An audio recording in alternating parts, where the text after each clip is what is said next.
This is Heavy Conversation with Bruce and Jody, a podcast where we talk about being a big guy in today's world. I'm Bruce. And I'm Jody. Here we go. Here we go. All right, here we go. All right, here we go. Jody. Hey, Bruce. So we've done it. We've almost made it through a decade. Oh my God. Yes. Where does the time go? It flies. I just feel like every day it's clicking by faster and faster and faster. I know. It does feel that way. Maybe it's just getting older. I don't know. Yes. I feel like there's just more things going on in our lives and it just speeds by. Right. So I feel like we need to do what everyone is doing right now and look back at the last decade and put it through a specific lens. And for us, since we talk about and deal with and are bigger guys. Oh, yeah. We need to take a look at how the industry and the body positivity movement and body image in culture, how that has changed over the last 10 years. Mm-hmm. And before we jump in, I want to apologize for all the glitter all over here. I didn't know what happened in here. I'm just saying that because I just looked up and you got a little glitter in your forehead as well. And yeah, it's everywhere. So there was a glitter bomb basically at the table. A 6-year-old and a 9-year-old decided to make some Christmas wreaths. And, it's very festive everywhere. Yeah, I attempted to get rid of all of that, but here we are. It'll be here forever. Yeah, I know. I've been finding glitter in places you don't want to know about for days. I know. So yes, so it's kind of looking back at how things have changed, and I mean, for me, I started Chubster, really started working on it in 2010. So it kind of has grown over this decade, and the way that I've looked at all of this has really grown and changed over that time. And it's interesting to be here where we're at now. I definitely would not have expected to be here in any sense of the word, I guess, in 2010. Yeah. So, I mean, I don't even think there was much of a big and tall body positive movement 10 years ago. Yeah, there was stuff for women, right? But there definitely, at least not in my world, was much of a body positive, big and tall, anything in the media or any sort of movement that I saw. Maybe there were little bits here and there that were trying to spark something, but there wasn't quite the movement that there is now, which is, it's kind of insane to think about how far it has come already. Right. I mean, Bjorn and I started a big and tall underwear company about 5 years ago now, or coming up on 5 years. And yeah, in 2010, I would have never even thought that was possible. Right. Like I wasn't even thinking of, like, there weren't even big and tall clothing options that were anywhere near stylish that I found anywhere, so just to think of, like, now I work at one of the biggest, big and tall men's clothing stores. Right.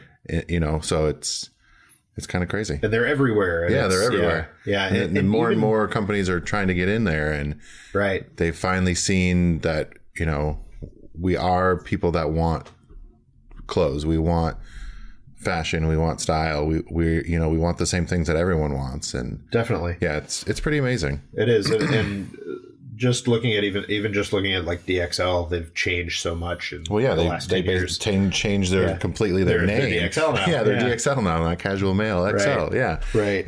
And just even that little bit, that small of a thing, they completely rebranded, and they know that there's a market out there. So they're really tapping into that and trying to capture the people that are out there that want clothes. And yeah. When I started, I wasn't seeing anything out there. I didn't see, when I was looking around on the internet, I wasn't seeing anything that I felt like represented me. I wasn't seeing, I wasn't being catered to, I guess. And every other kind of customer really seems to be, or at least it felt like it at that time, that everyone else was represented, and so seeing how this has changed has been interesting, because I've told this story a lot, but you'd go to the big and tall stores at that time. Nobody looked like me. It was the taller ex-football player kind of guy. there was nobody short and wide, and Yep. you just weren't seeing that. You go into the mall, and I mean, still, you go into the mall, you're not seeing this. That has not changed yet, but there just weren't options, and even online, it just wasn't. There weren't really people who were taking the chance to try and represent people with bigger bodies in the mainstream. Definitely not in the in the apparel industry. You weren't seeing fashion websites unless they were like a real niche. I don't know when Torrid started for Women's Plus, but I feel like it's been a long time. Lane Bryant, which you knew you had these very specific niche kind of places, but that was it. And with Lane Bryant, now I'm not familiar with what they carry now, but I know that at the time it felt like a very specific type of clothing for a specific type of customer, a lot like it was with Big and Tall back then for us. So all of that has changed, and we're seeing more representation, and we are absolutely seeing more on the Women's Plus side. But you look at the men's side of it, and we're seeing change. We're seeing that there's interest, that these companies are starting to expand their size ranges, that they are featuring bigger models in a lot of different ways. And that's awesome. I think that's such a big step. I really love that I'm seeing more guys that look like me in advertisements, just across the board, even not even just in fashion, but just in commercials, even just right. And they're not like just the joke. They're like, they are the guy. That's the key. Yeah. That's the real. That's come a long way too. I think we're not just the joke anymore. And for so long, that's what it was. The funny fat guy, the villain. We've talked about that before. Just that that was where you were able to be, and you could fit within that. But, and I think that kind of representation matters just as much. Absolutely. Like if we're not just the joke or the sidekick or the whatever, the best friend, right. We're the leading guy. We can be all those things and be aspirational, inspirational, all that kind of stuff. I think that is really important, and definitely, that's really come a long ways as well. Yeah, and we're seeing more of that in popular culture. I mean, certainly with plus size women, when you look at a show like Shrill or Lizzo being out there and just like dominating, and you see those things, and that it makes a big difference. I mean, for us, I guess it's kind of divisive, but we've got Fat Thor. So, but we're seeing more of that. We're seeing more representations and better representations in general. And I feel like in another decade, we're going to be in a very different place. Oh yeah. I think, I mean, who knows where, right? But I can only hope and dream that it's going to be even better, and there'll be way more representation for all types of bodies and people. And you got to be optimistic. Yeah. Right. We should open this beer. I know. I was gonna say this will brighten up my optimism. Or this is so you want to? Oh, I'm not sure why I picked this one, but it's called Barrel of Monks Brewing Parade of Souls. It's a little off season, maybe. Imperial Stout. Parade of Souls is our Belgian-inspired version of an Imperial Stout.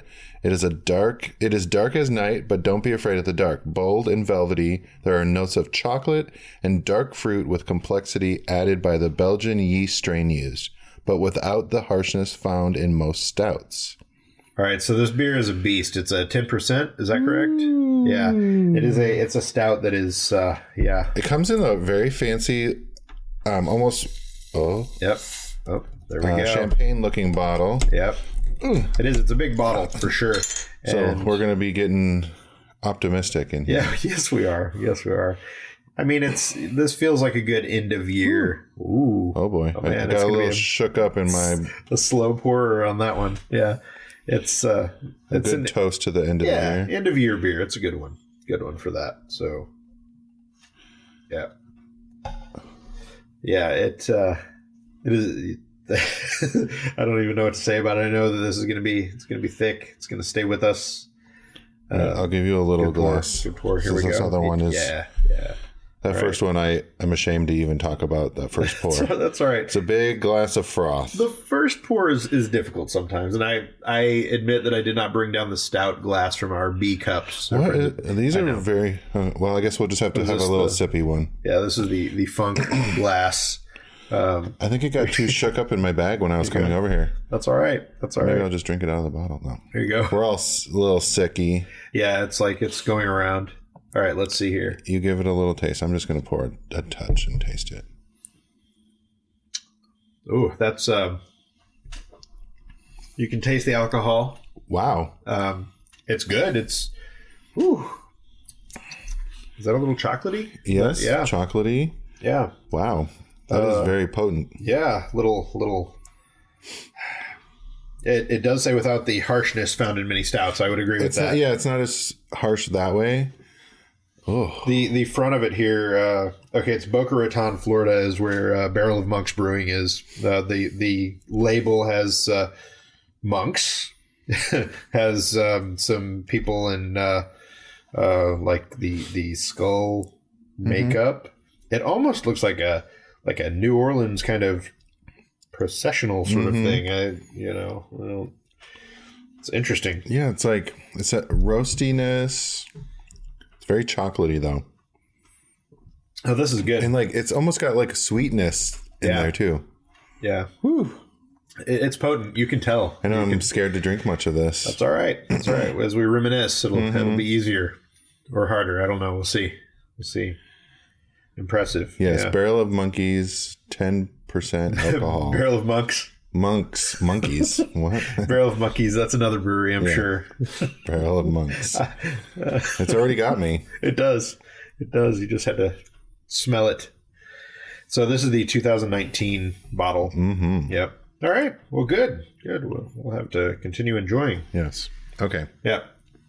So yeah, I think we've certainly seen progress in companies starting to represent us better. We're also seeing that brands are carrying a wider variety of sizes, and I think that really comes back to culture. That comes back to people using their voices to say, hey, we need this. We want to see more options. We want to see ourselves better reflected in culture and commerce. And it also comes with these companies taking that chance and seeing that they can make a significant amount of money. Right? Yeah, and that's the thing. We have to support those companies that are trying to support us. Right.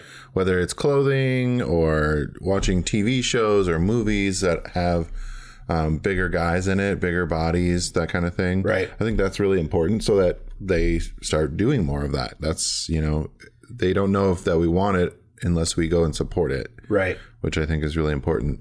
But I also think I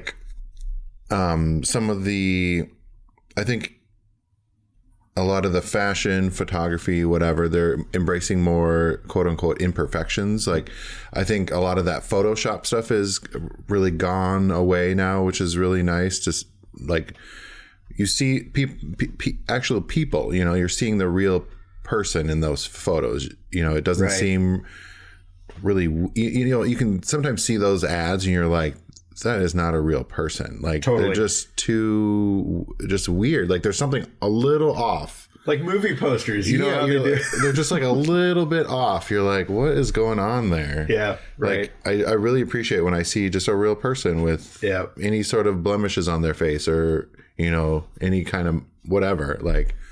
That's one of the things I always wanted to do with Chubster. I always wanted to do an interview with someone who works for a magazine that specifically their job is to airbrush those, or edit those photos and just talk to them about that process and kind of where that comes from, why they do it. And we've all seen those weird horror ones where the girl's leg is this little thing with their arms or 16 whatever. feet long. What is going on? That arm can't really reach there. Yeah, it doesn't work. I'm always curious about that, and I'd love to find one of those people and just see how they do that. What do they look like? Yeah, right. Do they look like that? Are they aliens? It feels to me like it has to be one of those things where it's a boss or something coming down and saying, okay, we need to take a little bit of that extra skin off there, whatever. Because, I get that they want compelling photos, but it's also just, it's their idea of what is compelling and what is good. That is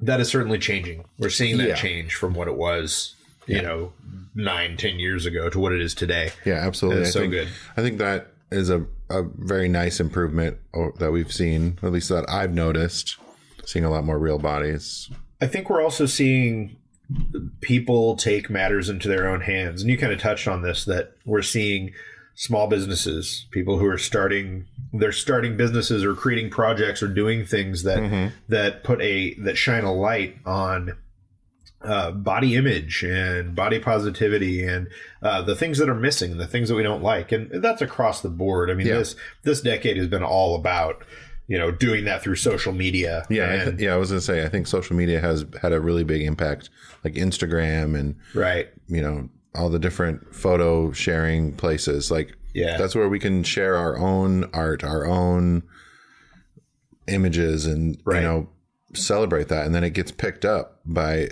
bigger platforms, bigger media and shared across. And I think that has had a big impact on body positivity, in the last 10 years, the last couple of years, even more. We don't need permission to do the things that we want or to be the things that we want. And we can find other people who believe in the same thing. And I think that's good. I think it has really helped. It's, as much as I, don't love social media for a lot of things, that is a real strength. And I think it has made such a huge difference. Yeah. I know in my career, or whatever it is that I'm doing now, whatever this is called, it's, I wouldn't be doing this if it wasn't for social media. Yeah. And all that. I think the same for Bearskin. We owe a lot of our success to a lot of the social media stuff, and people sharing images of themselves in our products has done wonders for our business. But, it also inspires people to be more comfortable with their body. So it's like,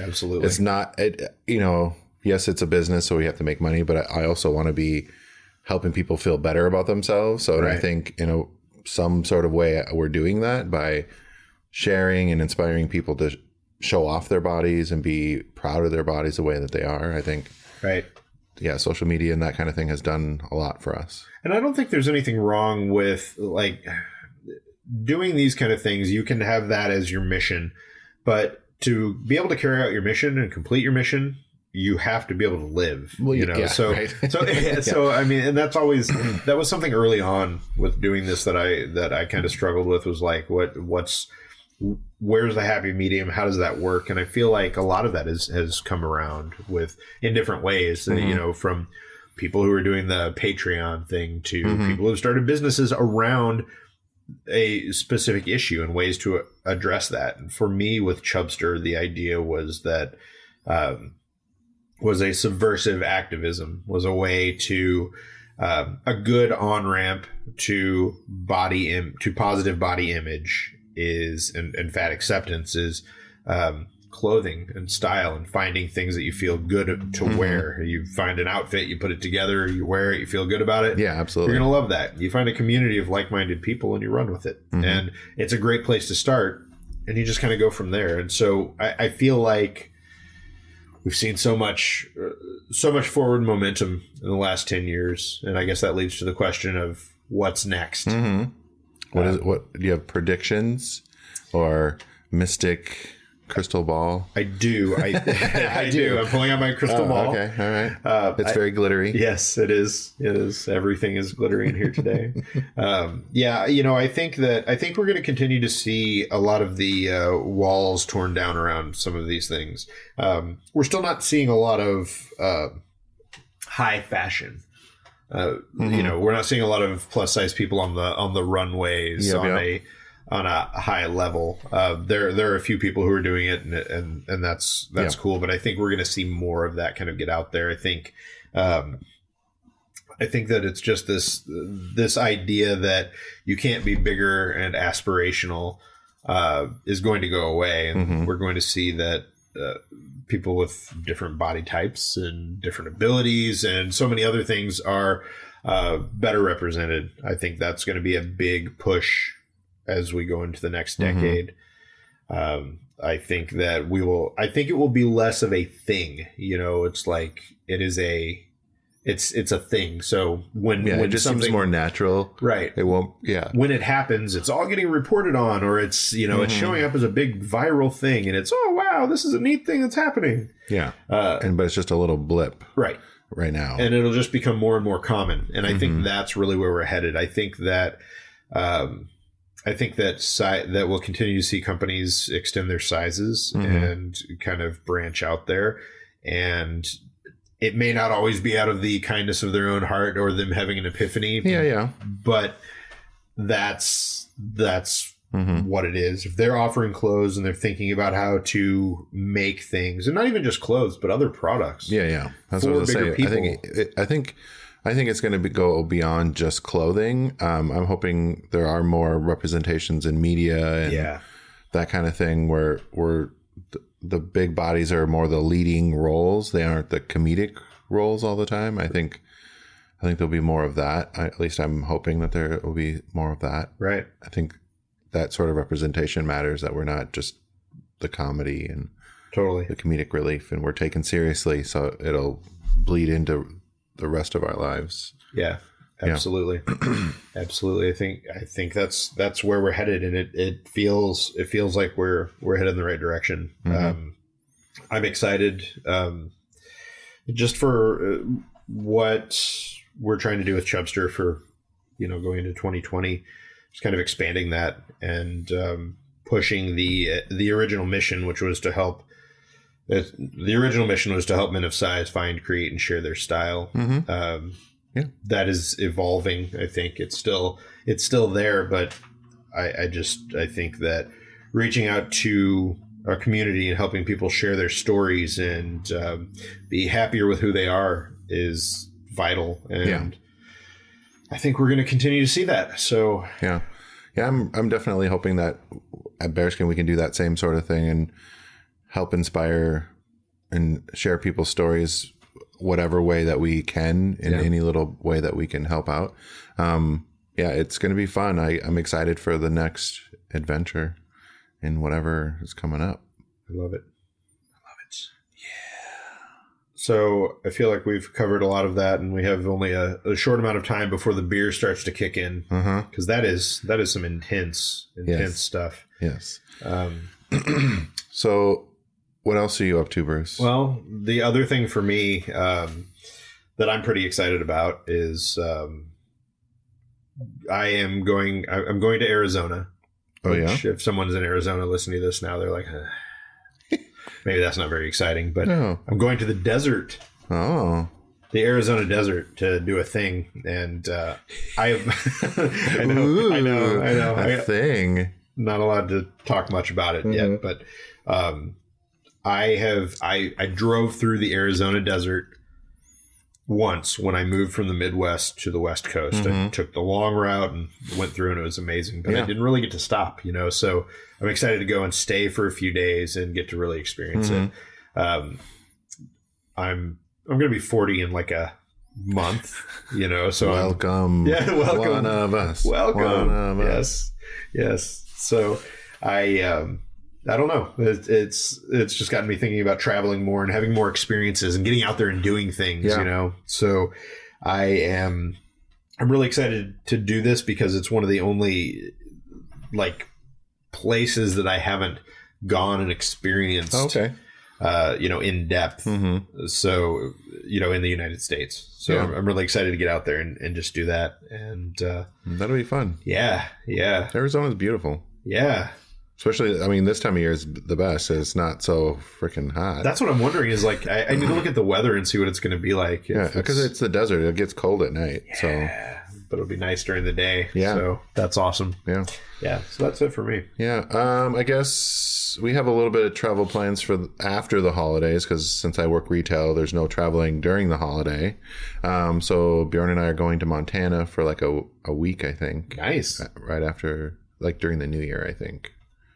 So we're going to be skiing and enjoying some family time, and it's going to be fun. I'm hoping, I don't know I was hoping maybe we could get in a ski trip here before we go, but I don't know if that's going to happen.